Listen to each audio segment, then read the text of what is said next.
Glória a Deus. Boa noite, pessoal. Quem está com fome por mais de Jesus hoje? Fica de pé onde você está. Você que está com fome por mais de Jesus. Eu sei que o Dudu acabou de nos levar em oração. A gente vai orar mais uma vez, porque orar muito nunca é possível. Amém? Erga suas duas mãos para o alto e fala assim: Espírito Santo de Deus, bem forte, Espírito Santo de Deus, o Senhor tem liberdade. Eu te dou permissão hoje à noite. Me confronta com a tua verdade, me conforta com o teu abraço. Acima de tudo hoje, Deus, eu quero sair transformado. Me transforma, Senhor.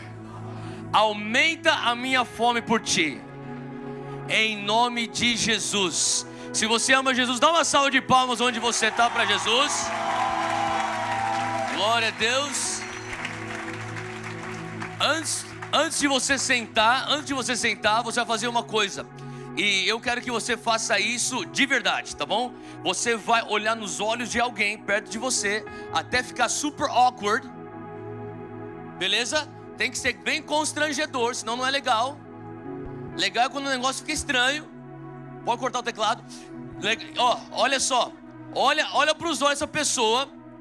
E você vai profetizar sobre essa pessoa, tudo bem? E você vai falar assim: olha, eu declaro que Deus tem mais para você, por isso, mais fome do Espírito Santo. Profetiza sobre essa pessoa agora. Agora dá um abraço nessa pessoa.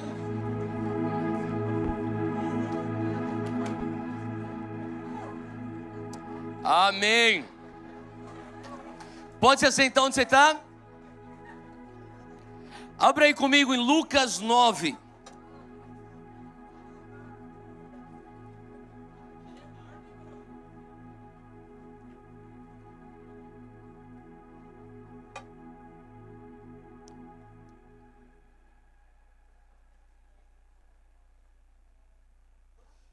Lucas 9.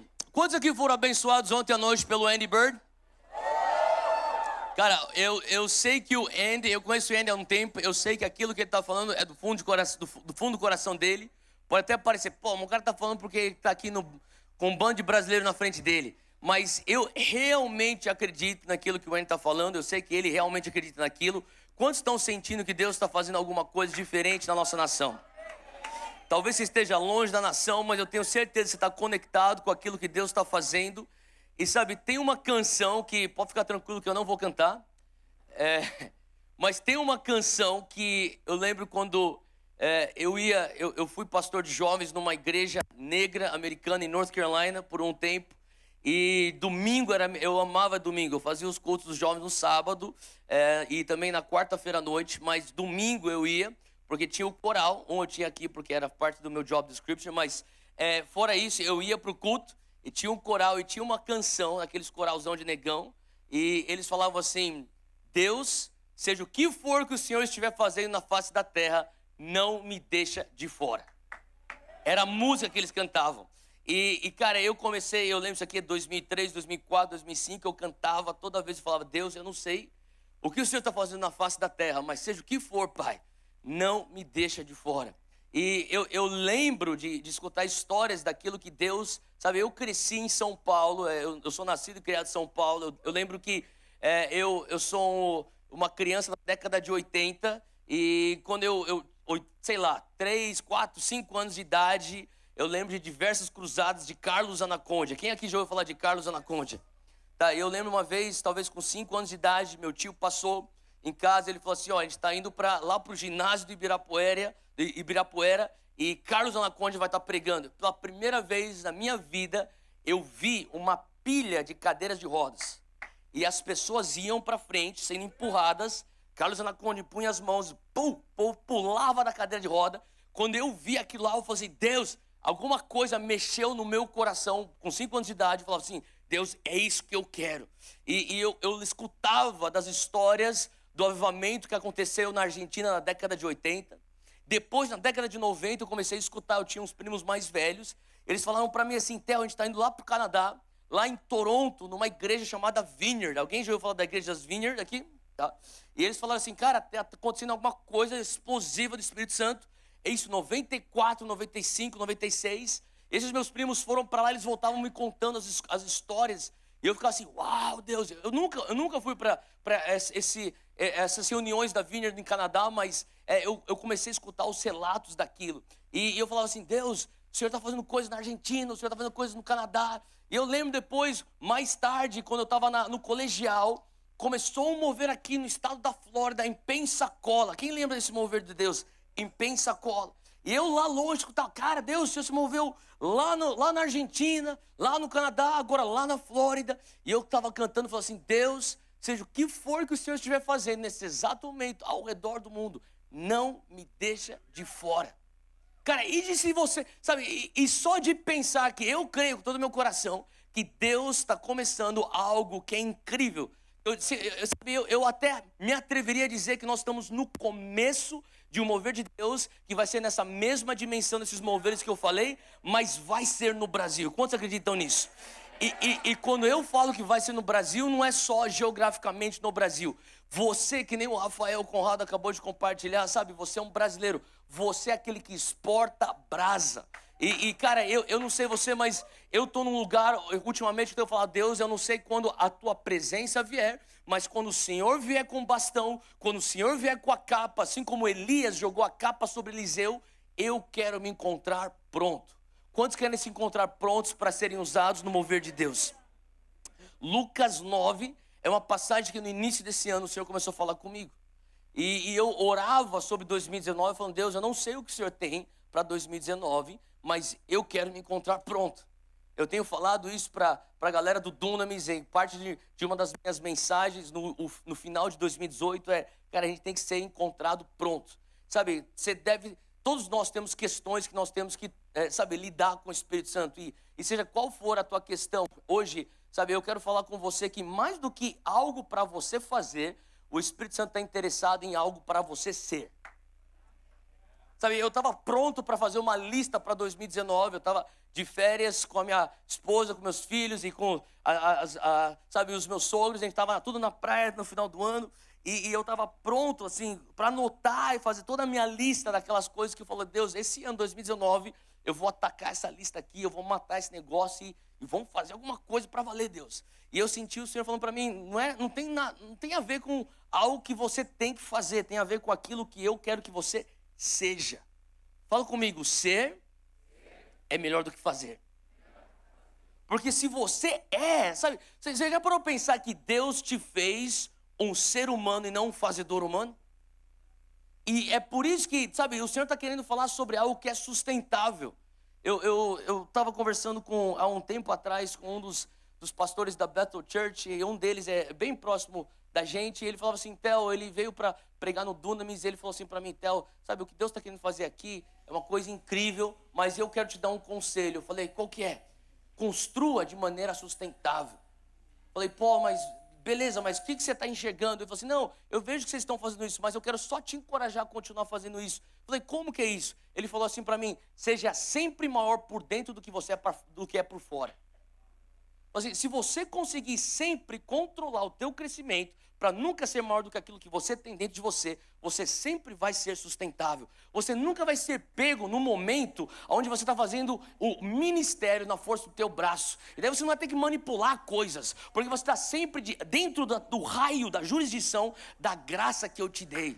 Faz sentido o que eu estou falando, gente? E tem a ver com você ser antes de fazer.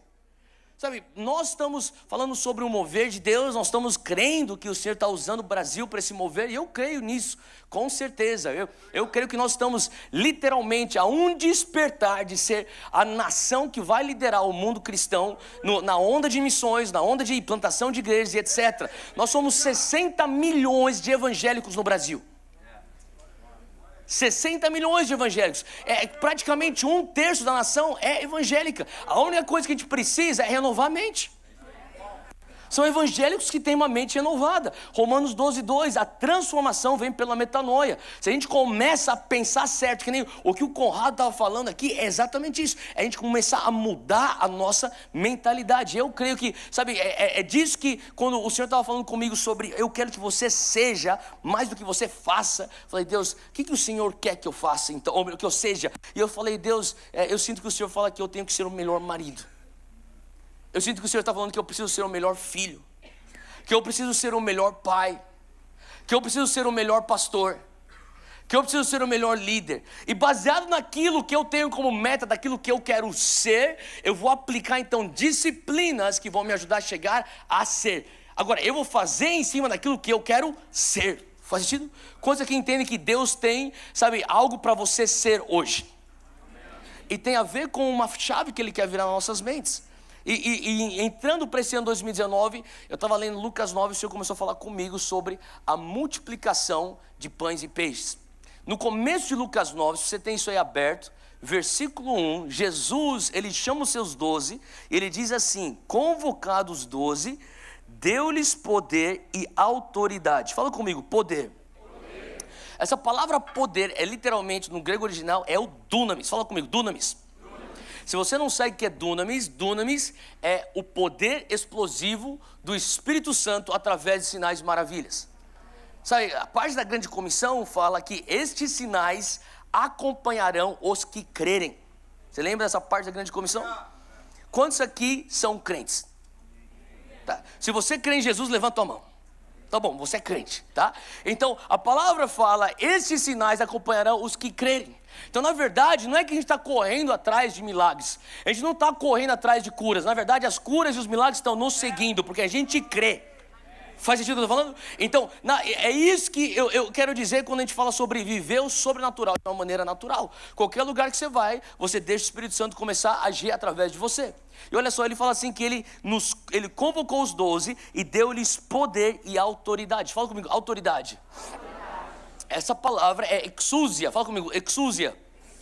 E literalmente significa jurisdição. Então o que Jesus está falando para os seus discípulos é, eu vou trazer uma transferência de unção, eu vou te dar poder e vou te dar uma jurisdição, eu te dou autoridade. Então aqui você que está morando aqui na Flórida, você sabe que o policial de Georgia não consegue vir aqui e prender. Ele não tem jurisdição no estado da Flórida. Os únicos que têm jurisdição no estado da Flórida é a polícia da Flórida. Faz sentido? Então da mesma maneira o Senhor Jesus está falando assim, olha, eu te dou jurisdição. Agora aonde que seria a jurisdição que Deus está nos dando?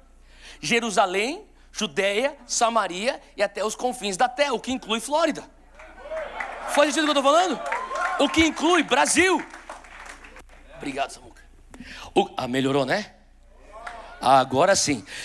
Então, fala comigo poder. Fala comigo autoridade. Sobre todos os demônios para curar doenças. E também os enviou a pregar o reino de Deus. Fala comigo, o reino de Deus. Sabe que Jesus, ele não veio pregar o evangelho da salvação? Jesus não veio pregar o evangelho de amor. Eu duvido se achar em algum lugar nos 4 evangelhos que Jesus veio pregar o evangelho do amor. Eu duvido se achar em algum lugar nos evangelhos que Jesus prega o evangelho da justiça social ou o evangelho da paz. Jesus, toda vez que fala sobre aquilo que ele prega publicamente, fala evangelho do reino. Agora, você pode pensar, Theo, mas que heresia é essa que você está pregando? Segura comigo aqui. Existe salvação dentro do reino, concorda comigo? Existe amor dentro do reino, existe paz dentro do reino, existe justiça social dentro do reino. Sabe, a verdade é que se a gente não começar a pregar o evangelho pleno, que é o evangelho do reino, nós estamos dando só uma parte daquilo que Jesus veio pagar o preço para nós termos. E quando você só prega salvação, sabe o que é isso? Isso incute nas pessoas. Olha, vem aqui ser salvo. E cara, eu não tenho nada contra apelo de salvação. Eu me converti no apelo de salvação quando eu era criança, na igreja. Fui pra frente, atendi um apelo. E a tia da escola dominical falou, Theo, faz comigo essa oração. E eu repeti com ela a oração de entrega. E foi lá que eu nasci de novo.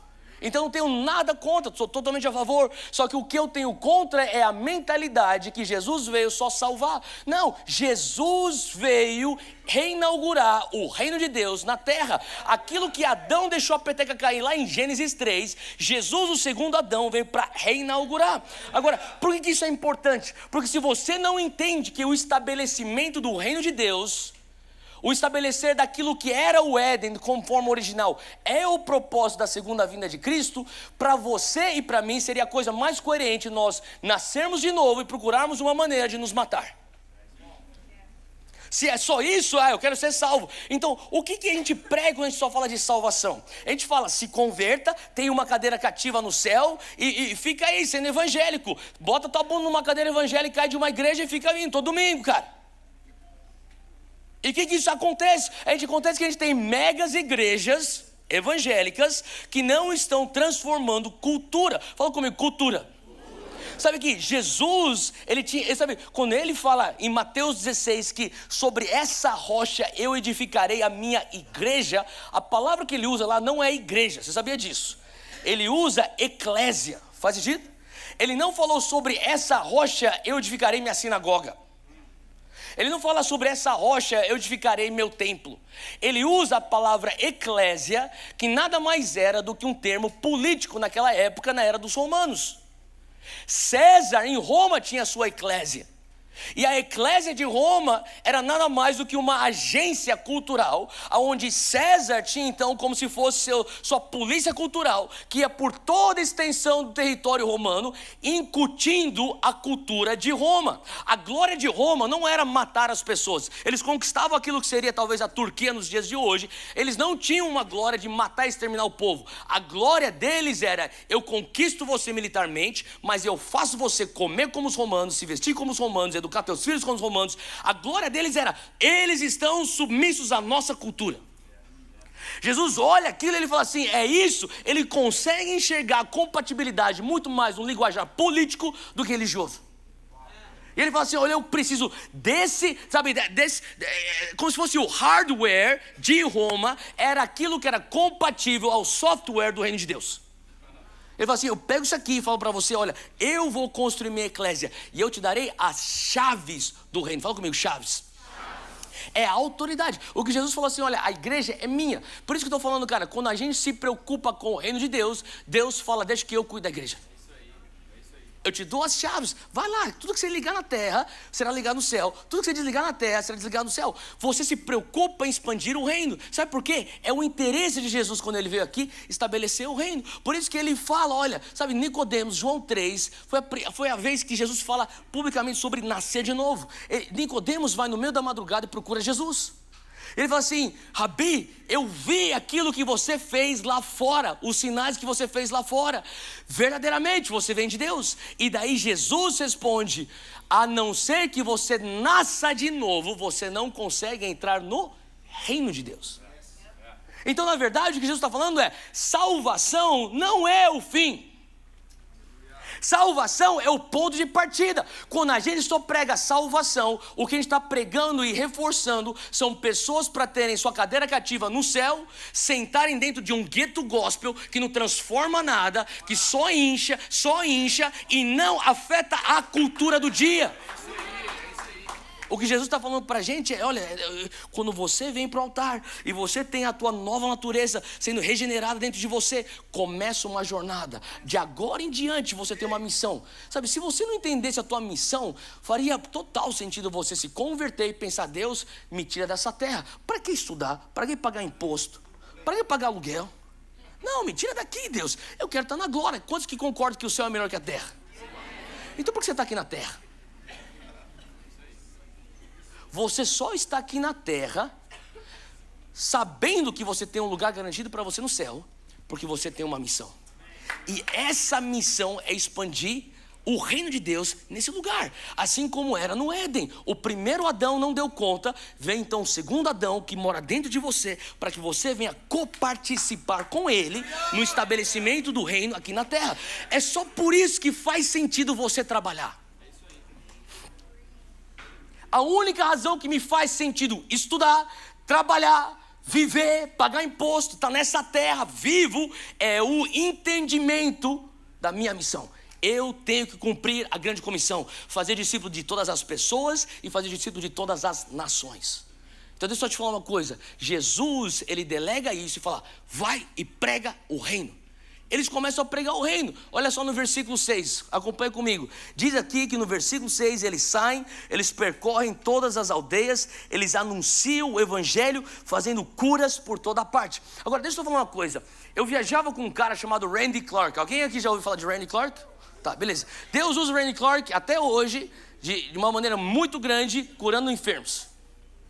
Uma vez eu estava no interior de Minas, numa cruzada, tinha, sei lá, milhares e milhares de pessoas. E eu estava lá no interior, e eu estava lá orando com ele. Eu lembro que terminou a mensagem, eu era o tradutor dele. Quando terminou a mensagem, ele fez o apelo, só a nossa fila para receber oração, para cura, tinha mais de 300 pessoas. E daí o Randy falou assim, Theo, isso aqui não vai dar certo, faz o seguinte, você pega metade, eu pego metade. E eu comecei então a orar por metade, ele pegava outra metade, terminou de tudo, a gente entrou no carro para nos levar para o hotel, e ele olhou para mim, ele falou, você tá bem? Eu falei, Randy, eu tô bem. Mas não, você está pensativo, o que aconteceu? Ele falou assim, as pessoas foram curadas? Eu falei assim, cara, pela graça de Deus eu vi bastante cura hoje. Mas então qual que é o problema? Eu falei, Randy, eu tô com uma dúvida que eu me sinto até culpado por ter essa dúvida. Eu falei, pergunta para mim, Randy, lembra aquela hora que a gente estava orando por aquele senhorzinho que estava enfermo de câncer e ele foi curado? Tipo, foi nítido, o tumor desapareceu na hora, ele caiu debaixo da unção, ele não parava de suar, tinha sinais físicos da eletricidade, do poder de Deus, do topo da cabeça até a sola do pé dele, ia e voltava, por 20 minutos a gente ficou só orando por esse cara. 3 meses depois nós recebemos então os relatórios dos médicos que o pastor desse senhor enviou para nós, ele realmente foi curado aquele dia. Mas naquele dia eu sabia que ele tinha sido curado por fé, não tinha um relato médico. Mas eu falei, Randy, eu sei que aquele cara foi curado. Eu falei, então, glória a Deus por isso. Eu falei, Randy, aquele é um senhorzinho. Ele falou, sim. Ele falou assim, eu sinto tão culpado de ter essa dúvida, mas eu vou perguntar para você, Randy. Ele falou, pergunta. Eu falei, Randy, ele foi curado, mas ele é um senhor de idade, daqui a pouco ele vai morrer. Cara, eu sei que você já pensou nisso. Você já pensou, tipo, cara, eu vou orar pro cara ser curado, mas um dia ele vai morrer. E o Randy falou para mim assim, Theo, você conhece algum paralítico que ainda está andando depois que Jesus curou ele? Não. Você conhece algum cego que foi curado, que ainda está por aí lá na Palestina andando e vendo? E o Randy falou para mim, todos os enfermos que Jesus curou morreram. Eu me sinto aliviado. Daí, mas olha só. E daí eu perguntei, então, Randy, por que a gente ora pela cura dos enfermos? E o Randy começou a falar comigo, olha, obviamente Jesus é movido por compaixão. Então Jesus sente a dor daquilo que a doença e a enfermidade traz no momento, ele quer trazer alívio, essa é uma razão. Segunda razão, ele falou para mim, Theo, independente do que você acredita que vai acontecer ou não vai acontecer, você tem que pôr uma coisa como ponto passivo diante de você. Nem todo mundo vai ser curado, mas todos serão amados. E a cura é o veículo para o amor. A cura pode ser temporária, mas o amor é eterno. Falei, beleza. Falei, outra coisa, Theo. Eu falei, Jesus, ele veio inaugurar o reino na terra. Aquilo que era do Éden, que o homem permitiu com que acabasse, interrompeu, quando veio a plenitude dos tempos, assim como está escrito lá em Gálatas, Paulo diz, Jesus vem nascido da Virgem Maria, para aqueles que estão debaixo da lei, Jesus vem para inaugurar novamente o reino. E quando ele vem para inaugurar o reino, ele cura como se fosse uma afirmação e como se ele estivesse enfincando a bandeira do reino. Nós estamos de volta e tomando autoridade, tomando território físico do reino de Deus. Quando eu comecei a entender isso, eu falei assim, então faz sentido eu orar por cura. Sabe, você ora por cura não só porque a pessoa está enferma, sim porque a pessoa está enferma, sim porque você tem compaixão por aquilo, sim porque Deus quer trazer alívio, sim porque Deus, sabe, Ele quer curar, mas você ora porque é o veículo do amor eterno de Deus, e você ora porque é uma afirmação que você está enfincando a bandeira, o reino de Deus chegou e nós estamos tomando de volta o território. Faz sentido o que eu estou falando? Tem algo sobre você orar por cura que você está tomando de volta o território espiritual, que uma vez era da escuridão, mas agora é da luz. Então olha só o que Jesus fazia. Se você for resumir 4 coisas ele fazia. Ele pregava o reino, ele ensinava o reino, ele curava enfermos e ele expulsava demônios. Se você pegar os 4 evangelhos, é isso que Jesus fazia constantemente. Ele está ensinando o reino, pregando o reino, expulsando demônios e curando os enfermos. E se você for ver, qual que é a diferença entre você pregar o reino e você ensinar o reino?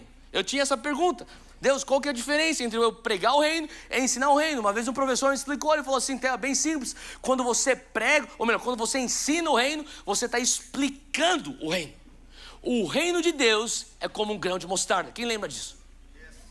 O reino de Deus é como 10 virgens. Você está explicando o reino. Agora, quando você prega o reino, você está pregando algo como se fosse um proferir profético no ar. Faz sentido? E repita comigo: nada no reino vai acontecer sem antes ter tido uma declaração. Aquilo tem que ser declarado para que ele venha se concretizar no físico. Eu vejo a minha vida hoje e eu vejo tudo aquilo que eu já declarei uma vez no Espírito lá atrás. A tua vida de oração tem que ser tão maluco que se alguém não entende a tua vida com Deus, pensaria que você é um insano. Se você está orando, tem gente que não tem nada de sobrenatural na vida porque você ora muito comportado. Senhor Deus, eu te peço tua proteção hoje, me cuida de assalto, protege da batida do carro, traz tua provisão, não quero ser despedido hoje, me ajuda o meu filho a não ficar tão longe do Senhor. Tudo bem que ele não vai para a igreja, mas que ele não fique tão doido, mas um dia traz ele de volta, traz uma esposa para o meu filho mais velho. É muito comportado, cara. Começa a clamar por coisas sobrenaturais. Começa a chamar à existência coisas sobrenaturais. Você deveria, se alguém escutasse a tua oração, os caras deveriam ficar como tipo, esse cara é maluco. Faz sentido? Gênesis 1, versículo 2, não abre, só escuta. A terra era sem forma e vazia, você lembra disso? E o Espírito de Deus pairava sobre a face das águas, você lembra? Versículo 3, e disse Deus, haja luz e houve. Sabe o que eu entendi desse versículo? Que é exatamente o que Jesus estava fazendo. Jesus estava na criação e fez o mesmo método quando ele estava aqui na terra. Porque o que acontece é que existe o Espírito pairando sobre algo que é sem forma. E quando o Espírito está pairando sobre algo, é o momento de você vir com declarações proféticas. Faz sentido? Quando o Espírito está pairando, mais declaração profética de acordo com a vontade dele, igual sobrenatural se manifestando no físico. Alguns de vocês não estão experimentando o sobrenatural porque você não está declarando quando o Espírito está pairando. Uma vez um adolescente falou, Theo, eu entendi esse Gênesis 1, versículo 2 e 3. Como que você faz isso na prática? Falei, bem simples, cara, eu entro no meu quarto ou algum lugar que eu estou orando, às vezes é no meu carro, e eu boto adoração. E daí tá lá o louvor, a adoração, tá acontecendo. Quantos aqui já, você põe aquele negócio lá no fundinho, e você tá fazendo tua parada e de repente você começa a sentir a presença de Deus invadir teu quarto. Você fala, alguma coisa mudou aqui. Você tá fazendo tuas coisas e de repente, uou, cheio. Você tá ligado do que eu tô falando? E daí, show, é tipo que se ele viesse atrás de você e soprasse na tua nuca. Tá ligado do que eu tô falando? E daí eu começo,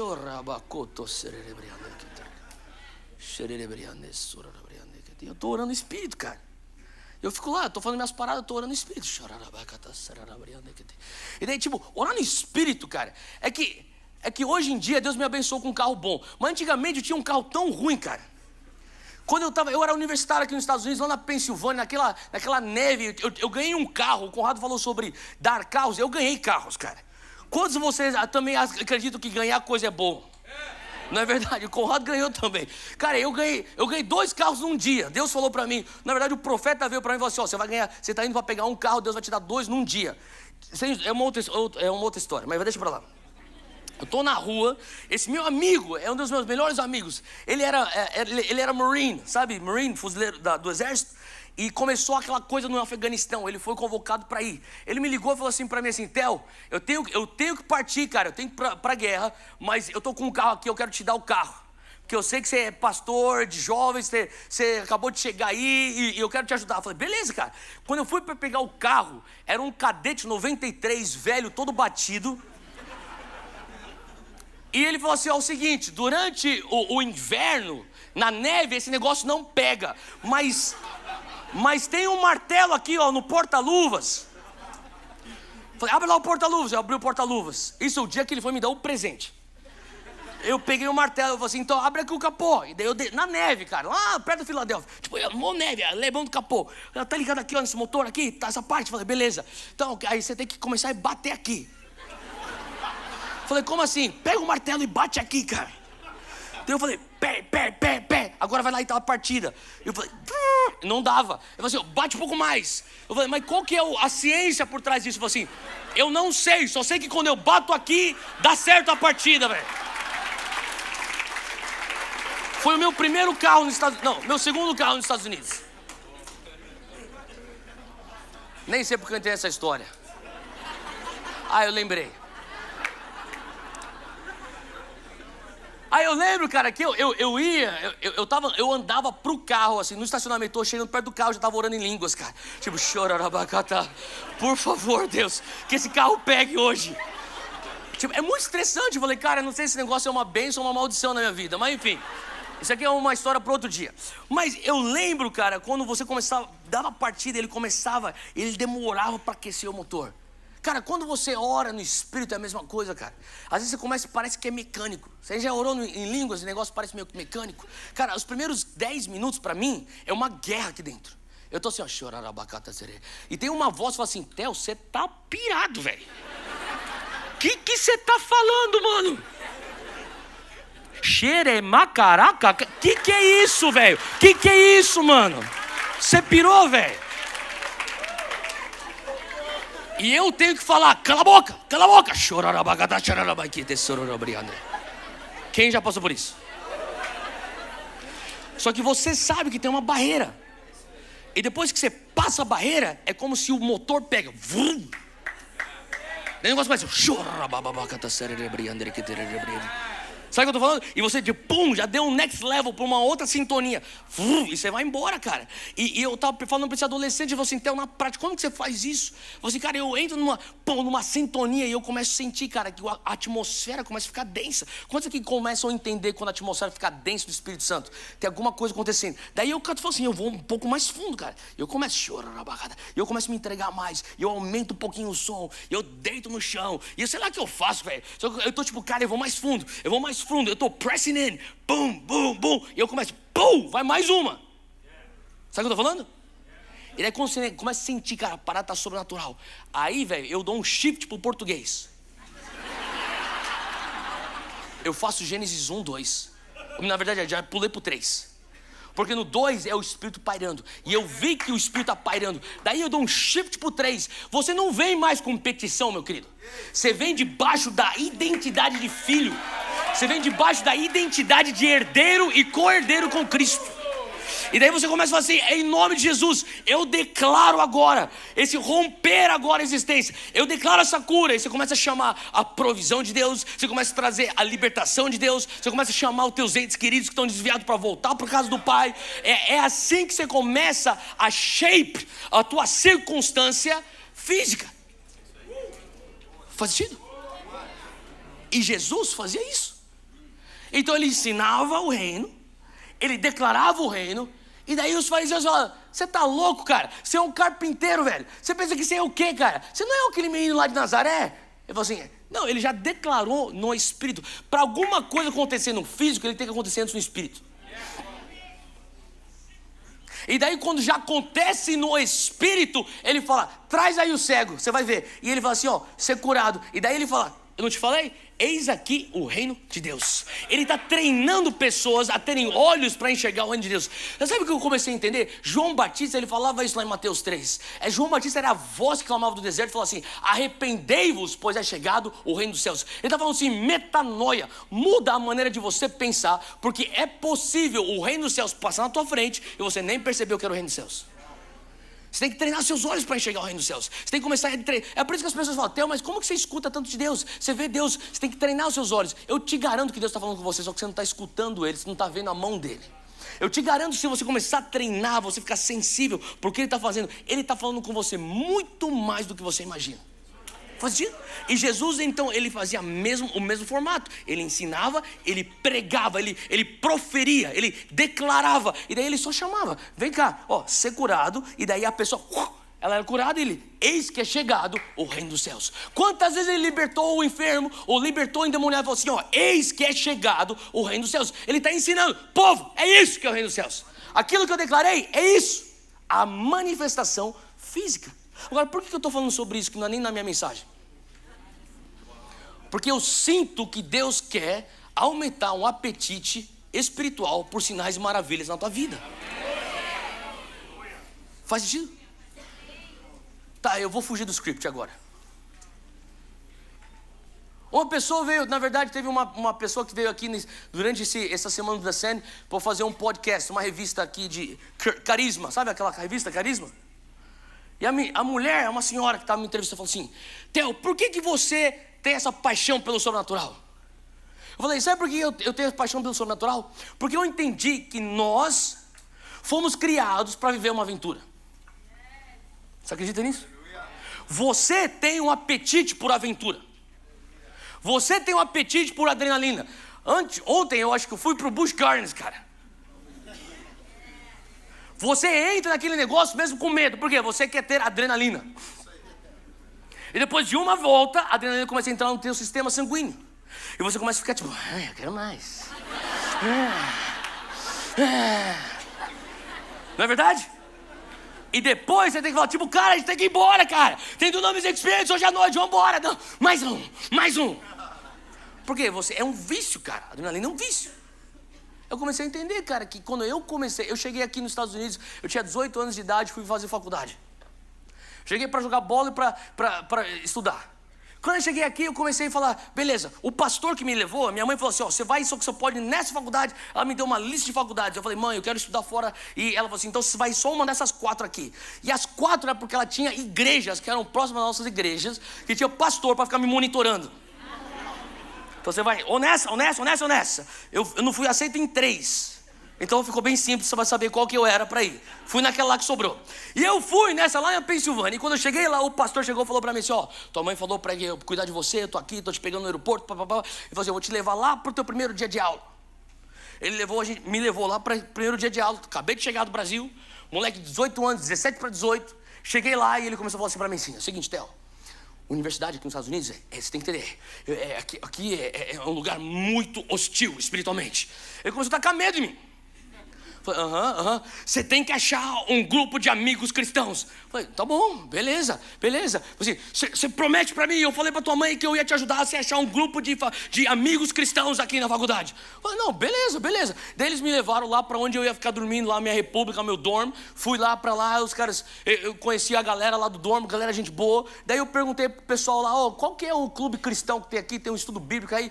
Tem lá de quarta-feira, era segunda. Então segunda e terça fiquei sem conhecer nenhum crente. Só que a galera era maneira. Os caras eram gente boa. Eu falei, beleza, não, curti. Fui lá para fazer os treinos lá, que tinha a rotina de treino de futebol e tal. E daí, chegou na quarta-feira, fui primeira vez, eu pensei, agora eu vou conhecer os meus irmãos, minha família. E eu cheguei, eu entrei, tinha uma roda de cadeiras, tinha mais ou menos umas 25, 30 pessoas, todo mundo assim. E tinha um cara com violão, que cantava desafinado, e eles começaram a cantar. E quando eles começaram a cantar, eu vi que só aquele cara cantava. E o resto todo mundo tava assim, ó. E daí o líder pegou a palavra, ele falou assim, galera, o semestre está começando, a gente vai sobreviver.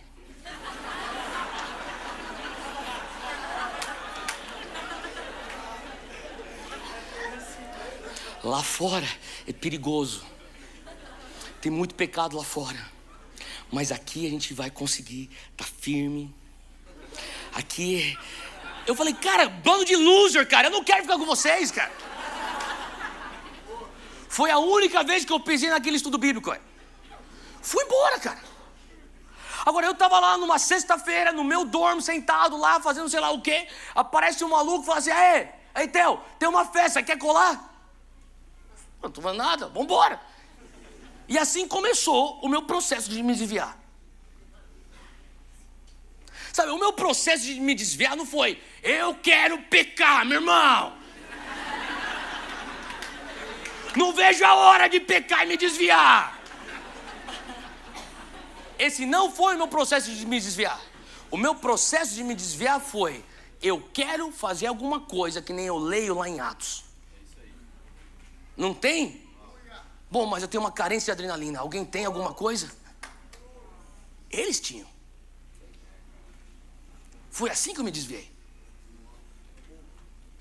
Eu estava em Busch Gardens ontem, eu estava brincando, até conversando com a minha esposa. Eu falei, cara, esse negócio aqui é doido, cara, porque depois de 2 anos longe de Jesus, frio na minha fé, um amigo meu me liga e ele fala assim: Theo, ele estudava aqui na universidade em Tampa, University of Tampa, jogava bola lá, ele me ligou, a gente estudou junto no Brasil o tempo inteiro. Ele me ligou e falou assim: Theo, seguinte, cara, Spring Break, você está ligado que é Spring Break?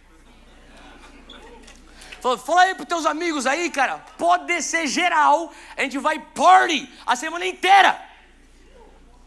Entrou, sei lá quantos, 20 caras em 5 carros, a gente desceu a 95 inteira. Chegamos aqui, cara, era em Ybor City, aqui ó, em Tampa. Toda noite, eu nem lembro de nada. Só lembro da coisa mais importante que eu tinha que lembrar. Só lembro da coisa mais importante. Depois de 2 anos, frio na minha fé. Eu lembro que eu estava numa daqueles lugares lá em Ybor City. E eu estava, sei lá, eu estava no meio da pista de dança, segurando uma coisa na minha mão, que eu não deveria estar segurando. E de repente o Espírito Santo veio. Ninguém pregou para mim. Ninguém fez apelo. Foi o Espírito Santo que entrou no meio daquela boate. Eu comecei a chorar debaixo da convicção do Espírito Santo. Eu lembro até hoje eu lembro a música que estava tocando. Eminem. Agora já denunciei minha idade. Botei minha bebida do lado, cara. Eu encostei no negócio e comecei. Tipo, no meu altar, meu momento de altar dentro da boate, cara. Comecei a chorar, meus amigos, tipo, o que tá acontecendo? Eu falei, cara, você não vai entender nada, esquece. Você tomou o quê? Eu falei, não tomei nada, que você não, esquece, velho. Eu saí correndo e fui pro banheiro, cara. Fui pro banheiro, lavei o meu rosto, e o Espírito Santo falou pra mim assim: você nasceu pra uma coisa muito melhor do que isso.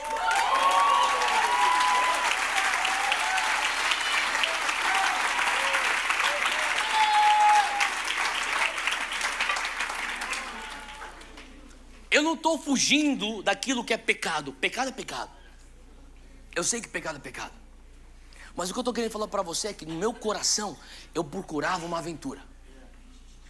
Eu procurava uma coisa, tipo, cara, me dá alguma coisa que é adrenalina, cara.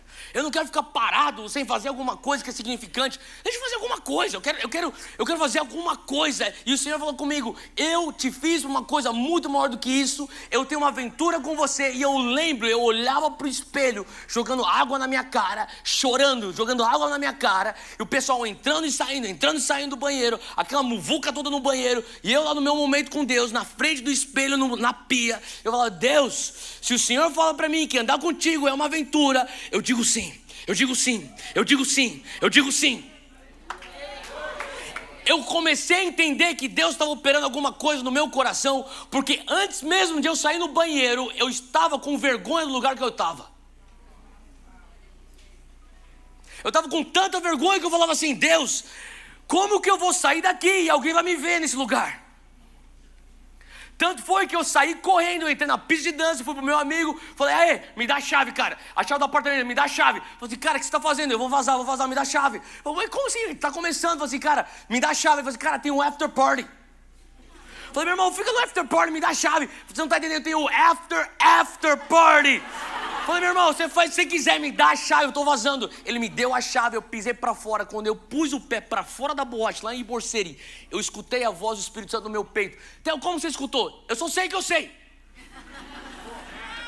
Eu só sei que eu sei. Tinha uma coisa dentro de mim que falava assim: YWAM. YWAM, Jocum. Eu escutei isso no meu peito, eu não sabia nem o que era YWAM. A gente pegou um táxi, eu vou dizer pro apartamento do meu amigo. Eu entrei lá, eu liguei o computador dele, fui no Google, YWAM. Comecei a ler o que era Jovens com a Missão, cara. Tô falando que 2 horas antes de eu pesquisar YWAM, eu tava muito louco na boate. Eu comecei a falar: apply now, clique. Comecei a apply, pra ser missionário, cara. E eu sabia, alguma coisa pra mim falava assim: você tem que sair de onde você tá. Sai de onde você está, dá uma pausa nos teus estudos, sai, cara. Faz uma coisa diferente. Foi questão de 3 meses depois, eu me encontro sendo treinado nisso aqui que vocês acabaram de assistir, que é o DTS. 3 meses depois estou fazendo isso.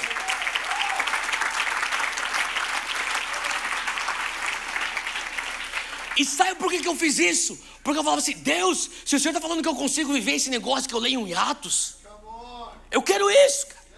Agora por que eu estou falando isso para você? Porque eu sei que dentro de você tem um negócio que fala assim, Deus, eu quero fazer diferença. Não é possível que eu estou aqui só para simplesmente trabalhar, pagar as contas, trabalhar um pouco mais, pagar... Cara, você já é crente, velho. Você já tem salvação. Morra. Se tua vida se resume a isso, morra. Não faz sentido você estar aqui. Pensa bem, você já é crente, velho.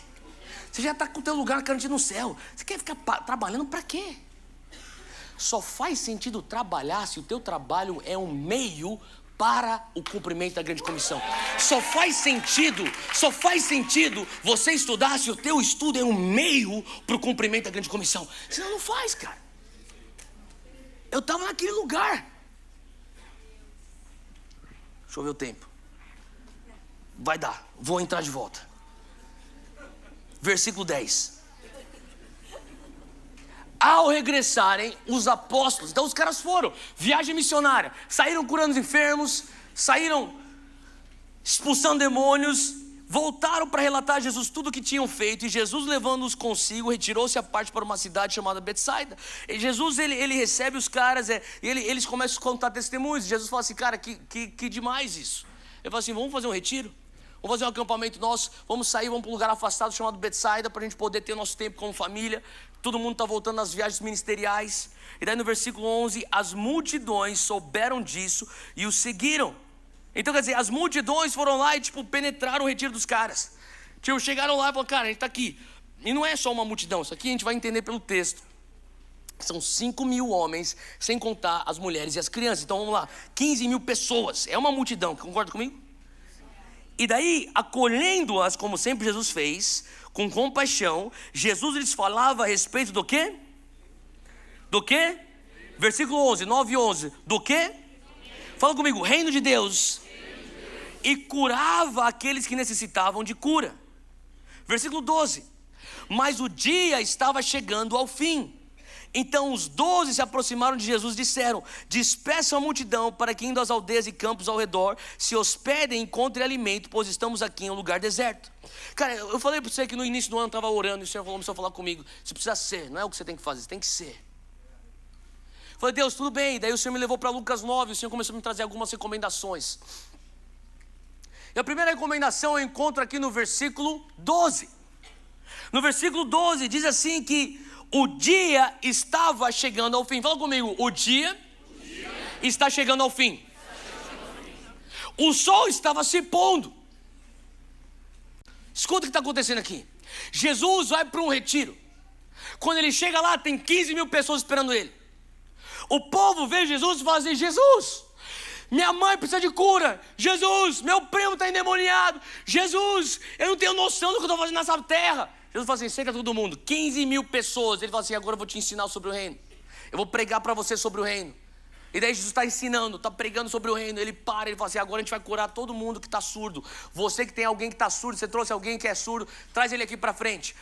Traziam todos os surdos, ele abria, pum, pum, pum, pum, pum, pum, abria todo mundo, uau, que demais. Daí Jesus fala, agora senta todo mundo, agora eu vou ensinar um pouco mais. Ele ensinava um pouco mais, ele pregava um pouco mais, daí ele parava, falava, agora todo mundo que é aleijado, traz o pessoal aleijado para frente aqui. Daí ele levantava todo mundo, todo mundo de pé, pulando, uau, todo mundo celebrando, agora senta mais, eu vou ensinar mais, vou pregar mais. E ele fazia isso, ele estava que nem uma máquina, fazendo isso por horas e horas e horas e horas. Ele não parava, ele ensinava, ele pregava, ele curava e ele libertava, sem parar. Mas o dia estava chegando ao fim. Sabe o que eu comecei a entender? Que você pode estar perdendo no meio de um avivamento. Que você pode estar bem na ponta de uma tragédia, mesmo ganhando ministerialmente. Jesus, talvez, ele está curando os enfermos, ele está olhando para os seus discípulos, ele tipo... E os discípulos estão pensando, Jesus, tá bom, vou curar mais, vou ensinar mais. Jesus está pensando, quem vai encarar o problema que o dia está chegando ao fim? Eu comecei a entender que o Senhor estava falando comigo. Theo, você pode ter sucesso ministerial, você pode ter o teu altar cheio, você pode estar vendo as curas acontecendo, os enfermos sendo libertos, você pode ver tudo isso, mas existe um problema. Fala comigo, existe um problema. Faz sentido?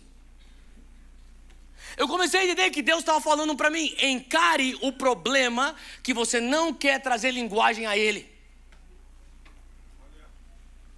Sabe, quando você começa a articular a tua linguagem, a tua comunicação, e eu comecei a entender que, sabe, no início desse ano, uma das coisas mais preciosas que eu tenho é a minha comunicação, que às vezes eu nem uso, e que eu deveria usar mais, que eu deveria começar a pôr isso em prática, eu deveria começar a trazer, sabe, uma especificidade às questões que estão implícitas. Todo mundo sabia que tinha um problema, mas ninguém queria abordar o problema. E Jesus falou assim, eu não vou parar de curar os enfermos, porque vocês não querem encarar o problema. Então as pessoas pensam, cara, para quem encarar o problema, o altar está cheio. Para quem encarar o problema, as pessoas estão sendo salvas. Para quem encarar o problema, se o enfermo está sendo curado. E Jesus está falando assim, cara, eu estou te dando oportunidade, mas você não vai encarar o problema? Tá bom, deixa eu continuar curando o povo. E daí, de alguma maneira completamente torta, twisted, a gente pensa que só porque pessoas estão sendo curadas, ele está fazendo vista grossa ao nosso pecado. A gente está pensando, não, mas calma aí, a igreja está cheia. Meus seguidores no Instagram estão bombando. O pessoal está assistindo meus vídeos no YouTube. Minhas conferências estão maneiras, que nem da Hilson. Que hoje em dia é estética. E Deus está falando, cara, nós temos um problema, cara. Eu estou falando isso porque no final desse último ano eu comecei a ver alguns heróis da minha fé caindo em pecado. Eu falei, cara, como que é possível? E o Senhor começou a falar comigo, encara o teu problema, cara. Não é porque o teu ministério está bombando que você não tem problema, Theo. Eu tenho problema. Eu acredito em tudo que a gente pregou sábado. Eu acredito em tudo que o Wayne falou ontem à noite. Mas eu sei que para aquilo ser sustentável, eu vou ter que encarar o meu problema hoje. É melhor encarar o meu problema hoje do que fingir que ele não existe, aquilo me derrubar amanhã.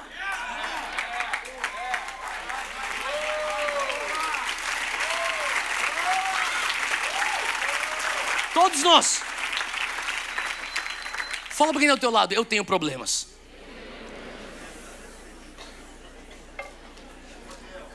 Daí eu comecei a pensar, por que eu não encaro os meus problemas? Por que eu não encaro os meus problemas? Sabe, eu comecei a entender que uma das razões porque eu não encaro meus problemas é porque o diabo consegue capitalizar naquilo que você não confessa. Como que ele capitaliza naquilo que você não confessa? Com mais culpa. Então ele começa, sabe, a tua cabeça, como que ele capitaliza? É tipo, cara, vou te dar um exemplo. Você acordou um dia com uma dor na boca do teu estômago. Você fala assim, eu vou trabalhar, é tranquilo, não é nada demais. E você vai para o trabalho, você volta depois do expediente, você volta para casa, aquela dor continua. Você pensa, eu tenho que dormir, eu tenho que descansar. Você dorme. O dia seguinte, segundo dia, você acorda, aquele negócio aumentou. Você pensa, eu tenho que tomar mais água, você toma bastante água, aquele alivia, mas depois volta com mais dor ainda. Você pensa, até hoje a noite passou. Chega a noite do segundo dia, aumentou. Você pensa, eu tenho que dormir mais, eu tenho que descansar mais, estou estressado. Você dorme. Você acorda no terceiro dia, aquela dor aumentou. Daí você está pensando, meu Deus do céu, esse negócio aqui eu não sei o que é. E daí o diabo, ele vai capitalizar, porque você ainda não sabe o que é. Você não articulou linguagem para aquele problema. Então ele fala, é o câncer que vai te matar. É isso que ele faz. Daí você fala assim, cara, eu não quero ir lá pro médico para escutar sentença que esse negócio vai me matar. É melhor ficar aqui na ignorância, porque na ignorância, pelo menos, eu não tenho que sofrer tanto, porque quando eu for, e meu Deus, e ele vai te matar, vai matar tua família inteira. Fala, não, então eu não quero nem falar nada. Mas chega um negócio que fica tão insustentável que depois de 4, 5 dias você vai para o médico e você senta na frente do doutor, no consultório dele, e o doutor, Espírito Santo, pergunta para você: qual o teu problema? E agora você vai ter que articular teu problema. Tem uma dor aqui. Começou quando? Uns 5 dias, doutor. Você comeu o que antes? Comi uma comida meio que apimentada, começou a irritar. Você fez o que depois? Eu tomei água. Você tomou alguma... Não, não tomei. Ele começou, vamos fazer uns exames. Espírito Santo sonda no meu coração. E ele começa a sondar. E depois ele chega e fala assim, eu tenho um diagnóstico para você. Nós já descobrimos o teu problema. Já que você articulou o que aconteceu com você, eu consigo falar para você o teu problema. O teu problema é que você tem uma úlcera. Cara, úlcera é um problema. Mas não é aquela coisa terminal que vai matar você e tua família. Então, aquela coisa, aquela nuvem negra do implícito, está específico aqui. É uma úlcera. É um problema. Mas eu sei o que é, e ele vai me dar um plano de ação, o doutor Espírito Santo, para eu lidar com o problema. Faz sentido? Eu comecei a entender que se eu ainda sonho ser usado por Deus em algum mover dele, eu preciso começar a encarar meus problemas. Eu não vou simplesmente deslizar para dentro do mover dele. Tá acontecendo, as coisas estão acontecendo, a gente vai meio que, vai tropeçando, vai entrando para dentro dos mover de Deus. Não, tem uma hora que ele fala assim, eu fico quieto. E quando ele não está falando nada e as coisas estão acontecendo, você pensa, tá de boa, tá de boa. Chega uma hora que ele... Você pensa, meu Deus do céu, eu tô te falando que tem um problema. Mas as coisas estão acontecendo. Não quer dizer que as coisas estão acontecendo que você não tem problema. E Jesus estava esperando. E finalmente algum discípulo maduro consegue falar, mestre, desculpa, versículo 12, acompanhe comigo. Ele fala, nós temos um problema. Ele fala assim, Jesus, ele não está no verso aí, mas vem comigo. Nós temos um problema. Então os 12 disseram a Jesus, despeça a multidão para que indo às aldeias e campos ao redor se hospedem e encontrem alimento, pois estamos aqui em lugar deserto. Qual que era o problema? O problema é que as pessoas estavam lá 12 horas, 10 horas, 8 horas, sem comer, muitos sem beber, debaixo de sol, insolação, desidratados, famintos. Eles estavam a 8 quilômetros de alguma cidade, e se o sol se pusesse, não tinha iluminação nas estradas, eles iriam desmaiar no meio do caminho, ia ser uma tragédia, porque não estamos falando aqui de uma dúzia de pessoas, nós estamos falando de 15 mil pessoas. Era uma tragédia, concorda comigo? E Jesus está escutando que finalmente, ele talvez está até impressionado. Uau, alguém foi maduro o suficiente para articular o fato que nós temos um problema. No versículo 13, ele continua dizendo aqui. Jesus, porém, lhes disse, deem vocês mesmos de comer a eles. Então calma aí, Jesus, eu fui maduro o suficiente para chegar a ti falando que eu tenho um problema, agora o Senhor joga na minha conta para eu resolver o problema? Quantos lembram que ele nos deu já poder e autoridade? A primeira recomendação, eu tenho só 3 hoje. A primeira recomendação é, encare o teu problema. É o que eu escutei de Deus em janeiro desse ano. Então, encare o teu problema. Você tem algumas questões. Eu vou continuar movendo na tua igreja. Eu vou continuar me movendo na tua família. Eu vou continuar movendo pelo Dunamis. Vai acontecer. Vai continuar. Os planos estão aí. Eu sei que você já tem teu planejamento. Eu vou abençoar. Eu vou prover. Eu vou soprar nisso. Vai ter a minha glória nisso. Mas encara o teu problema. Tá, tudo bem, Senhor. Eu vou encarar meu problema. Eu vou articular, eu tenho um problema. Tá, beleza. E daí eu falo, Deus, agora eu preciso lidar com o problema. E o Senhor fala para mim, dá você alguma coisa para eles comerem. Ô Deus, mas eu finalmente fui maduro para falar para você que eu tenho problema. Agora o Senhor joga na minha conta para eu resolver o problema. E o Senhor fala assim, eu te dei poder e autoridade para você resolver o problema. Faz sentido? Daí ele continua dizendo aqui, nós, os discípulos, versículo 13, nós não temos mais que 5 pães e 2 peixes. Tem uma versão que fala assim, mestre, nós não temos nada a não ser 5 pães e 2 peixes. Só aí os caras já começaram a se contrariar. Para pensar, como que você não tem nada se você tem 5 pães e 2 peixes? comecei a entender que muitas vezes quando o Senhor joga a responsabilidade para cima de nós e fala assim, ó, você resolva, eu já te dei jurisdição, autoridade, eu te dei o poder sobrenatural, o dunamis, você resolva essa questão. A nossa atitude defensiva é, mas eu não consigo, eu sou incapaz, calma aí, eu não tenho nada, só tenho 5 pães e 2 peixes. A verdade é que você sempre tem alguma coisa, é que o teu alguma coisa você julga ser nada. Então, tipo, cara, eu tenho 5 pães e 2 peixes, não é suficiente, Deus. Não, você tem alguma coisa. Sabe, a primeira combinação é encare o problema. A segunda é que ele joga a responsa para nós, mas no versículo 13, olha só o que os discípulos respondem. Nós não temos nada a não ser 5 pães, 2 peixes, a não ser, fala comigo, a não ser. Aí eles estão enfrentando, aí eles começam a entrar com uma estratégia humana. A não ser que nós mesmos vamos para comprar comida para todo este povo. O que eu estou falando? Jesus, é o seguinte, você quer me ajudar? Resolver o problema? Me dá dinheiro. Me dá dinheiro e me dá rápido, para eu conseguir chegar no mercado antes do mercado fechar, para que daí quando o mercado ele estiver aberto, eu compro comida, caminhões e caminhões de comida, e daí eu vou alimentar o povo. E Jesus está falando assim, não, eu vou resolver, te ajudar a resolver o problema, só que você não vai fazer do teu jeito, você vai fazer do meu jeito. Faz isso que eu estou falando? Olha só que coisa doida. Eles tinham uma ideia. Quantos de nós nos achegamos a Deus e falamos assim, Deus, eu tenho um problema, mas eu quero que o Senhor me ajude a resolver o problema. Assim, assado. Muda a minha esposa, muda o meu marido, me dá $1 milhão, cura aí a minha tia, traz aí, faz a minha igreja inteira começar a ter um arrependimento, porque eles não aceitam minha liderança. Jesus, eu preciso que o Senhor intervenha do jeito que eu quero que o Senhor venha intervir. Então Jesus, versículo 14, então Jesus falou, eu não vou fazer do teu jeito, eu vou fazer do meu jeito. Você topa eu resolver teu problema do meu jeito? E finalmente eles falam, tudo bem então Jesus, como é que a gente vai resolver esse problema? Olha só comigo, versículo 14, diz assim, façam com que se assentem em grupos de 50. Eles atenderam, fazendo com que todos se assentassem. Então calma aí. É doido, porque eu comecei a entender que muitas vezes Jesus começa a pedir para você fazer coisas que não faz sentido. Tipo você sentar o grupo todo em 50. 15 mil pessoas, você começa lá, 1, 2, 3, 46, 47, 48, 49, 50. Vocês aqui, ó, faz uma roda. Pô, a gente faz roda aqui, porque daqui a pouco a gente vai resolver o problema. Vocês estão com comida aí? Não tem comida aí, mas senta aí. 2, 3, 4, 5, 6, 47, 48, 49, 50. Você mais um. Cadê minha comida? Fica de boa. Vai chegar aí a comida aí, senta aí. Imagina o coração do povo quando eles estão tendo que sentar o povo em 50, mas eles não têm comida.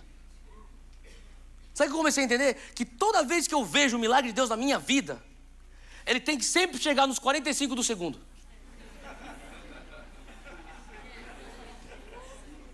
Cara, o Senhor tinha... Eu vou fazer só um parênteses aqui, só para te contar uma historinha rapidinha. Que é tipo, eu vou te dar o resumo do resumo do resumo. 2013, eu estava no Havaí. Estava eu e Júnior andando de moto. Uma motinha, uma vespinha assim, andando pelas praias. E não dava para conversar porque tinha muito barulho. Então o que eu faço? Eu oro em línguas. Cara, e a Glória estava lá na vespinha. Eu parei no farol, o Senhor falou comigo praticamente audivelmente. Ele falou para mim assim, eu vou te dar uma fazenda... E essa fazenda se chamará Dunamis Farm. Eu escuto, julho de 2013. Tá? Daí eu parei a moto. Na verdade, abriu o farol, eu fui. A gente chegou para onde estava hospedado. Eu parei a moto. Falei, Júnior, o senhor acabou de falar comigo. É incrível o que Deus falou para mim. E eu comecei a compartilhar esse encontro que eu tive. A gente começou a orar em cima dessa palavra. Beleza. Em agosto de 2013, eu estou no Brasil. Um pastor que eu conheci na fila do café da Bethel Church. Na fila do café. O cara bateu na... Você que é o Theo Hayashi? Eu falei, sou eu. Prazer, meu nome é Michael. Oh, beleza, Michael? Beleza e tal. Comecei a trocar ideia. Até eu pegar o café, ele pegou meu contato, pegou o contato dele. Fui embora pro Brasil. Ele me manda um e-mail, cara. E o e-mail dele era assim, por favor, não pense que eu sou um maluco. Eu estou só seguindo o Espírito Santo. Eu estava dirigindo... pela I-5, que é a corta a Califórnia, assim, e eu passei por um caminhão, o Espírito Santo falou para mim, tira uma foto da lateral do caminhão e manda para aquele cara que você conheceu no café. A lateral do caminhão era um caminhão de fazenda, e a lateral era Hayashi & Sons, Our Farm to You. Hayashi Filhos, nossa fazenda pra você. Tipo, ele não tinha a mínima noção do que eu tava falando. Então eu comecei a berrar porque eu sabia que eu tinha acabado de ganhar uma fazenda. Eu berrava tanto no escritório que daí o pessoal veio e falou assim: Theo, o que aconteceu? Você acabou de ganhar uma fazenda, cara! Que maneiro, velho, aonde que é? Não sei. Theo, você tá maluco? Não! Eu tô cheio de fé. A gente mais tarde encontrou a fazenda. Era uma fazenda de 260 alqueires, avaliada em 14 milhões de reais, e eu não tinha nem 14 mil reais na conta do ministério. Só para falar uma coisa assim, bem por cima para você, que a gente foi um processo onde o Senhor trouxe a provisão. A gente obviamente não comprou por 14 milhões, a gente negociou, Deus operou também, reduziu bastante o preço, mas chegou num ponto onde mesmo assim a redução, a gente não tinha dinheiro. Eu precisava de um milagre. E o Senhor trouxe o milagre literalmente na véspera que eu tinha que dar o dinheiro para assinar o contrato lá no advogado do cara.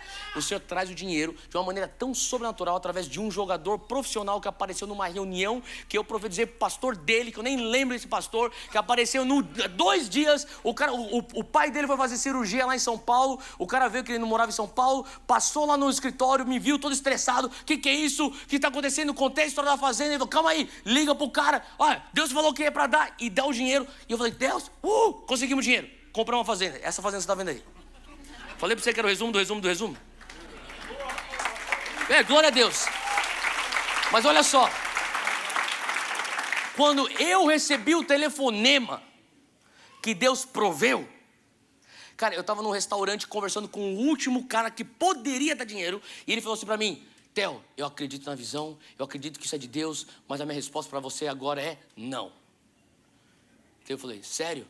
Não. Falei: amém, Deus te abençoe. Daí o meu mundo caiu, pum. Quando meu mundo caiu, meu telefone tocou, pum. Aquele jogador falou que vai dar o dinheiro. Cara, eu não sabia o que fazer. Eu falei: calma aí. Eu fui pro estacionamento do restaurante, comecei a berrar que nem um maluco, cara. Comecei a correr, eu tava lá em Curitiba, comecei a correr. Daí eu sentei na calçada, me apoiei num poste, comecei a chorar. E o advogado que me falou é um amigo meu de infância.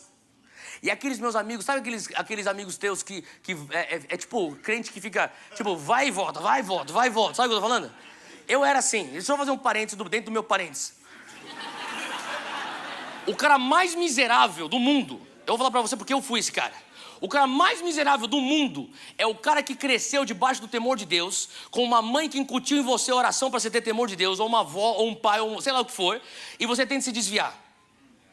É o cara mais miserável. Sabe por quê? Porque você não consegue pecar gostoso. Você não consegue. Você é um miserável. Sabe por quê? Porque teus amigos estão lá na noite, todo mundo, cara, vamos pecar. E eu tipo, Você nem sabe pecar, velho. Tipo, Tipo, cara, o que você tá fazendo, velho? Daí você fala: não, então eu vou voltar pra Jesus. Daí você vai pro culto, você senta lá atrás, teus amigos aqui estão com Jesus, tipo, no altar, tipo, Tipo, os caras estão curtindo a presença de Deus. Você tá tipo, cara, você é um miserável. Decide o que você quer fazer, cara. Você quer pecar, então peca de vez, velho. Senão, cai pra dentro.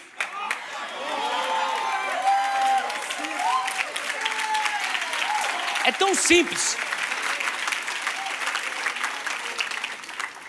Daí, esse meu amigo, advogado, ele era assim. Daí ele começou: eu vou voltar pra Jesus.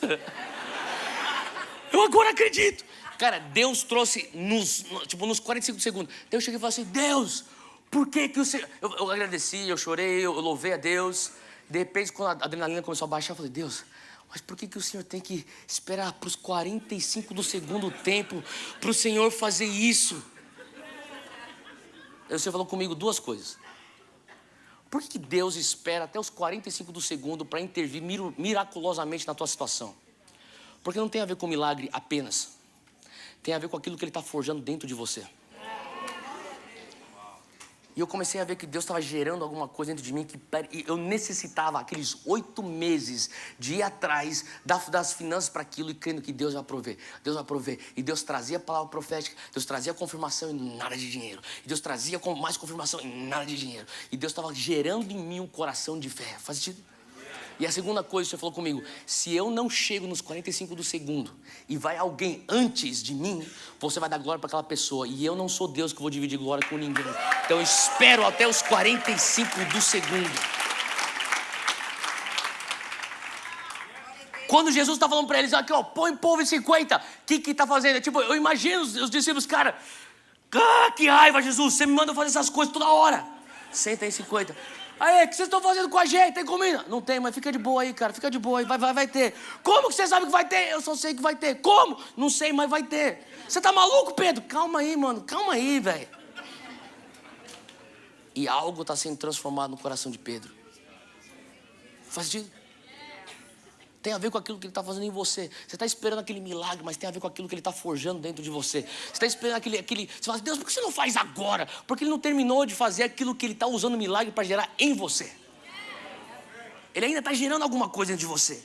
Versículo 14, ele fala, façam com que se assentem em grupos de 50. Versículo 15, eles atenderam, fazendo com que todos se assentassem. 16, e Jesus, pegando 5 pães e 2 peixes, erguendo os olhos para o céu, os abençoou, partiu e deu aos discípulos para que os distribuíssem entre o povo. Todos comeram e se fartaram, e dos pedaços que sobraram foram recolhidos 12 cestos. Olha só que coisa doida, cara. Segundo princípio, Jesus faz você dar passos de obediência. Você dá passos de obediência. Sabe, obediência radical te leva a você marcar história. Ele tá falando assim, levanta o sapato. Cara, eu também levantei meu sapato no sábado. Mas eu sei que quando eu levanto o sapato, ele vai me custar, que nem o Andy falou ontem. Vai me custar, cara. Vai me custar a minha reputação muitas vezes. Vai me custar, as pessoas pensam, você tá maluco, cara. Hoje em dia é fácil, todo mundo falar, tipo, Theo, eu sempre soube que você era homem de Deus. Eu lembro 8 anos atrás, eu pensava que eu era um maluco. Se você levantar teu sapato, vai te custar. E quando a gente está falando assim, tipo, Deus, eu vou para as nações. Você está falando assim, cara, eu vou gerar alguma coisa dentro de você para você conseguir resistir à pressão nas nações. E ele espera até os 45 do segundo. Ele manda você pôr o povo em 50. E depois você fala assim, Deus, eu lembro todas as vezes que eu orava, Deus, será que o Senhor pode me usar? Será que o Senhor pode... Eu li as histórias de Reinhard Bonnke, de Carlos Anacondia. Eu vi, assistia os vídeos desses grandes homens de Deus, Miles Monroe. Eu falava assim, Deus, eu quero ser usado com esses homens. O Senhor pode me usar. E o Senhor começou a falar comigo uma coisa tão simples. Eu falava assim, Deus, eu me via assim, tipo, sabe quando você está tentando ajudar Deus? Você começa a imaginar umas visões. Eu me via assim nos estádios lotados, pregando o evangelho. Eu falei, Deus, quando que você vai me abrir os estádios para eu pregar o evangelho? E o Senhor falou para mim, eu já abri a tua rua. Se você não consegue pregar no skate park, você não merece um púlpito. Se você não consegue pregar na rua, no teu trabalho, você não merece um púlpito. Você não merece um estádio se você não consegue pregar Cristo no teu bairro. Comecei a fazer com aquilo que tinha, e daí eu lembro, cara, que o Senhor começava a falar assim para mim, eu vou fazer com aquilo que você tem em tuas mãos. Sabe, toda vez que eu pedi, Deus, será que o Senhor pode me usar sobrenaturalmente? O Senhor me perguntava, o que é que você tem nas tuas mãos? Às vezes o que eu tinha nas minhas mãos na época era meu campus de faculdade. Às vezes o que eu tinha na minha época, nas minhas mãos, era quando eu era garçom aqui nos Estados Unidos por 5 anos enquanto eu estudava. Eu lembro uma vez, cara, eu entrei, cara, para o meu shift, para ser waiter, cara. E daí eu comecei a ficar revoltado com Deus. Tipo, cara, eu recebi uma mensagem de texto de um amigo meu que estava junto com o Reinhard Bonnke na África, fazendo cruzada de milagres. E eu, tipo, que raiva, velho. O cara estava contando os testemunhos. Eu ficava com tanta raiva. Eu falei, sabe de uma coisa? Eu não vou esperar alguém me convidar para uma conferência para eu começar a me mover no espírito. Naquela noite, cara, eu entreguei 4 palavras de conhecimento nas mesas. Eu estava atendendo. E o povo chorava, cara, pagando a conta. Me deu o melhor tempo que eu recebi na minha vida. Cara, você não precisa esperar alguém reconhecer o teu dom. Vai e serve onde você está, cara. Comece a fazer onde você está, cara. Você quer crescer em influência? Sabe, meu pai espiritual, meu pai na fé, pastor lá em North Carolina, falava para mim, você quer crescer em influência? Eu falei, quero. Começa a servir o máximo que você consegue. Começa a assumir toda a responsabilidade. E daí as pessoas vão perceber que você está com tanta responsabilidade na tua mão, eles vão pensar, caraca, se eu despedir esse cara, a organização inteira vai colapsar. Então você se tornou o cara mais influente da organização. Cara, me dá coisa para fazer, me dá coisa para eu servir. Eu falava assim, Deus, será que o Senhor pode me usar? E o Senhor falava para mim assim, o que é que você tem nas tuas mãos? Eu tenho um restaurante, então vai lá, cara. Eu tenho um campus universitário, então é lá que você começa. Eu tenho meus roommates. É lá que você começa. Sabe, Jesus usa esse método desde lá de trás. Ele perguntava, o que é que você tem nas suas mãos? Os grandes homens de Deus que mudaram a história. Êxodo 4, Moisés, o que é que você tem nas suas mãos? Eu tenho um cajado, um pedaço de pau. Vai isso em Êxodo 4. O que é que você tem nas suas mãos, Sansão? Juízes 15, Sansão com uma queixada de jumento mata 1000 filisteus. Talvez é uma queixada que você tem nas suas mãos. O que é que você tem nas suas mãos? 1 Samuel 17, Davi tinha o quê? Uma funda e 5 pedrinhas no bolso. O que é que você tem nas suas mãos?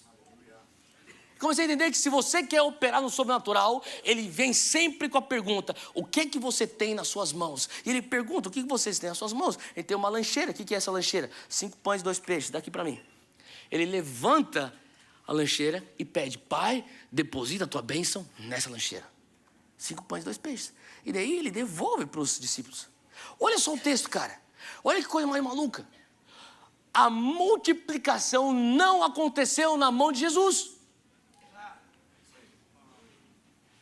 Não é que Jesus orou e de repente começou a pingar pão e peixe do céu. Não, ele devolve, cara. Ele tem 5 pães, tem 12 discípulos, 2 peixes. Ele parte os 5 pães em 2 metades. Dá uma metade para todo mundo e dá 2 peixes para os outros 2 que sobraram. Cada um está com um pedaço de pão ou com um peixe. E Jesus fala, vai. Tipo, Jesus, será que é a primeira vez que o milagre não vai fluir? Ele, vai. Eu comecei a falar, cara, que coisa mais maluca. Será que eu conseguiria ter a fé suficiente para ir com metade de um pão? E o Senhor começou a falar comigo, se você teve fé suficiente para botar o povo em círculo de 50 sem comida, você também vai ser confiado com a fé para você dar metade do pão para aquele grupo de 50. E daí eu comecei a entender que o que Jesus queria não era um milagre. Jesus queria que você chegasse na primeira pessoa e falasse, Jesus, eu vou dar um passo. Oh! Nas mãos dos discípulos. E de repente alguém dá um berro. Uou! Multiplicou o pão aqui. Daí o cara tenta de novo. Uou! Uou! Oh my God! E começa o negócio, cara. E é uma enxurrada de milagres. Sabe por quê? O que Jesus estava procurando não era um milagre. Eram 5.000 passos de fé. Toda vez. O que é que você tem nas tuas mãos? Você olha para a tua mão e fala assim, cara, Jesus, eu não tenho nada, cara. Tenho 5 pães e 2 peixes. Por que eu estou falando isso? Porque a gente gosta de coisa grande. Eu comecei a entender que a gente gosta de estádios lotados. É legal, cara. Eu curti pra caramba sábado. Mas o Francis Chan falou uma coisa para mim, falou para todo mundo, e eu peguei para mim. Ele falou assim, ó, se você está me escutando aqui hoje e você não tem uma leitura diária da palavra, abandona agora e vai para casa. Porque você está falando, Lord, send me. Ele vai te enviar. Você chega lá, você tem o que para falar?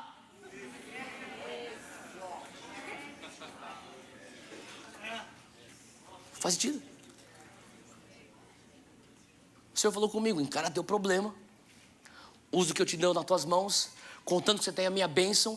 Aquilo que está nas tuas mãos vai multiplicar. E eu finalizo com isso aqui, Marcos 8. Se a banda puder subir. Versículo 14. O relato de Marcos 8 é o relato depois das 2 multiplicações. Então a gente leu a primeira, teve uma outra logo na sequência. 4.000 pessoas sendo alimentadas através de 7 pães. E Jesus, então, no versículo 14, ele fala assim: os discípulos se esqueceram de levar. Todo mundo achou? Marcos 8, versículo 14.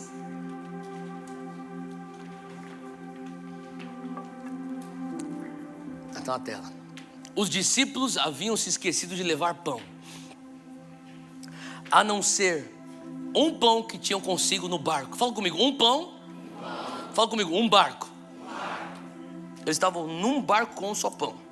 13 pessoas. Jesus os preveniu dizendo: fiquem atentos e tomem cuidado com o fermento dos fariseus e com o fermento de Herodes. E eles começaram a discutir entre eles dizendo: ele diz isso porque nós não temos pão. E Jesus percebeu o que eles estavam dizendo. E ele fala: por que vocês estão discutindo sobre o fato de não terem pão? Eles pensaram, ele está falando de fermento, deve ser porque ele descobriu que a gente não tem pão. Jesus fala assim: por que vocês estão falando sobre não ter pão? Vocês ainda não percebem nem compreendem Vocês têm o coração endurecido. Fala comigo, coração duro. Será que tendo olhos não veem, tendo ouvidos não ouve? Vocês não se lembram de quando eu parti os 5 pães para os 5.000? Quantos cestos cheios de pães, de pedaços de pães vocês recolheram? Eles responderam 12. E de quando eu parti os 7 pães para os 4.000? Quantos cestos cheios de pães vocês recolheram? Eles responderam 7. Ao que Jesus lhes disse: vocês ainda não entendem ou compreendem? Primeira recomendação é: encara teu problema. Segunda é: usa aquilo que você tem nas tuas mãos. Você pode julgar que não é nada, mas se tiver a bênção de Deus, Ele tem poder de multiplicação. Não fica pensando: Deus, um dia que o Senhor me puser em frente de um estádio. Cara, você tem uma rua, você tem uma escola, você tem uma faculdade, você tem um trabalho. É lá. O que é que você tem nas tuas mãos? E a última coisa é que, inevitavelmente, eu senti o Senhor falando comigo: você vai encarar uma situação onde você está num barco com um só pão. Cara, eu não sei, talvez você já experimentou muitos moveres de Deus no teu passado, só que hoje você está falando assim: Theo, eu estou hoje num barco com um só pão. Sabe, naquele momento você tem a opção de você começar a focar em uma das duas coisas. Ou você foca no fato que você tem um só pão, ou você foca no fato que naquele barco tem Jesus sentado, que multiplicou as outras vezes que você estava sem pão. Faz sentido? E o que Jesus fala é que a pessoa de coração duro é a pessoa que não consegue lembrar aquilo que Jesus fez. E uma das coisas que eu comecei a entender também é que nesse processo de falar: Deus, eu quero ser aquilo que o Senhor quer que eu seja, o Senhor está me levando, voltando. Lembra o que eu fiz na tua vida em 98? Eu conto isso porque ontem eu estava em Tampa, na Flórida, lá no Busch Gardens, e no meio de todos os parques, eu senti Deus falando comigo: Theo, faz tempo, mas foi aqui que eu te encontrei. E eu comecei a sentir o Senhor começar a trazer meu coração ficar macio de novo. Quando foi a última vez que você chorou na presença de Deus? Quando foi a última vez que Ele te visitou miraculosamente? Feche seus olhos onde você está nesse momento.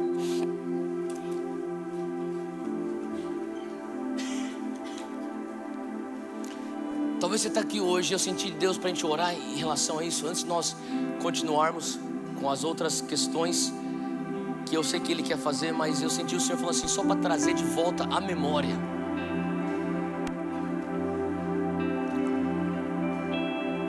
Você fala assim: Theo, eu acredito tudo que você falou, porque lá atrás eu experimentei isso. Lá atrás eu experimentei isso. Mas hoje, cara, eu estou num barco com um só pão. E Jesus está falando assim: será que você não entende? Será que você não compreende? Será que você não lembra aquela vez que tinha 5.000 e eu tinha só 5 pães e 2 peixes? Será que você não lembra aquela vez que tinham 4.000 eu tinha só 7 pães? Quando você não lembra é porque teu coração está duro. E hoje eu senti o Senhor falando: eu quero trazer de volta a memória. Assim como ontem eu tive esse momento de memória com Ele. Deus, o Senhor me resgatou nesse lugar. Parte de mim queria que eu tivesse ido lá para Tampa antes mesmo do Descent. Mas o Senhor sabe, eu sei que, sabe, só de ter ido lá eu falo: Deus. Coisa doida é que eu trombei um colega de colégio, cara, lá de São Paulo. Eu entrei no Panera Bread, eu trombei com um cara, ele falou assim: Theo, cara, eu tava no estádio. O cara estudou comigo lá em São Paulo, cara, a gente se formou junto. E daí no meio daquele negócio de abraçar e papá, ele olhou pra mim e falou assim: Theo, você alguma vez imaginou que esse negócio ia estar acontecendo com você, cara? Eu falei: cara, não. E daí ele falou assim pra mim: sabe por quê? Porque você foi um passo por vez, um sim por vez, um sim por vez.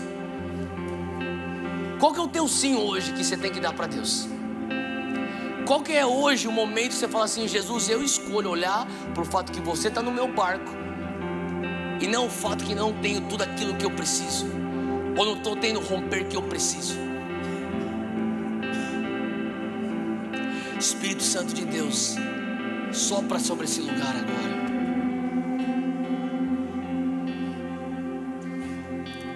Eu peço que o Senhor vai estar tocando corações agora.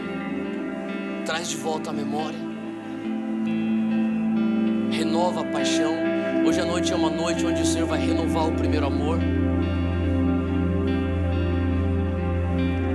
O Senhor vai renovar a sensibilidade do teu coração hoje.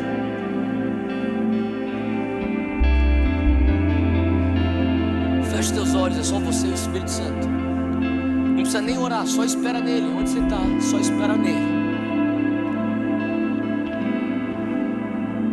Sopra sobre esse lugar, Espírito Santo.